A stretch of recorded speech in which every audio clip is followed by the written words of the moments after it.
મારું નામ રશ્મિ છે અને હું યુએસએ ના વિઝિટર વિઝા માટે ટ્રાય કરી રહી હતી અને મેં ઘણી બધી કન્સલ્ટન્સીનો બી કોન્ટેક્ટ કર્યો અને એમાં મારા એક ફ્રેન્ડે મને વિની ઇમિગ્રેશનનું સજેશન આપ્યું અને મેં વિની ઇમિગ્રેશનની વિઝિટ લીધી. ત્યાં મારી એક મુલાકાત દયા મેમ જોડે થઈ અને એમણે મને સજેસ્ટ કર્યું કે પૂરી પ્રોસેસ એમણે મને સમજાવી કે કેટલો ટાઈમ લાગશે, ઇન્ટરવ્યુ ડેટ આવવામાં કેટલો ટાઈમ લાગશે, કયા કયા ડોક્યુમેન્ટ્સ જોશે, કેટલો ખર્ચો થશે, કેટલો એક્સપેન્સ થશે અને એ મેં મારા ફેમિલી જોડે ડિસ્કશન કર્યું.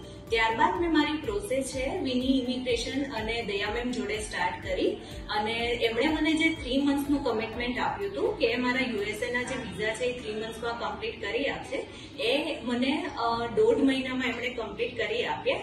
એટલા માટે હું એમની થેન્કફુલ બી છું અને હું એ બી તમને સજેસ્ટ કરીશ કે વિનીનો જે સ્ટાફ છે એકદમ સ્મૂથ વર્ક કરે છે. એ જે કમિટમેન્ટ આપે છે એ બી એકદમ ટ્રસ્ટ વર્ધીનેસ છે, એમના ઉપર ટ્રસ્ટ કર્યા જેવો છે. તો હું એ બી સજેસ્ટ કરીશ કે જો તમે બી કોઈ એના માટે એપ્લાય કરવા માંગતા હોય તો તમે જરૂરથી એક વખત વિની ઇમિગ્રેશનનો સંપર્ક કરજો. Thank you.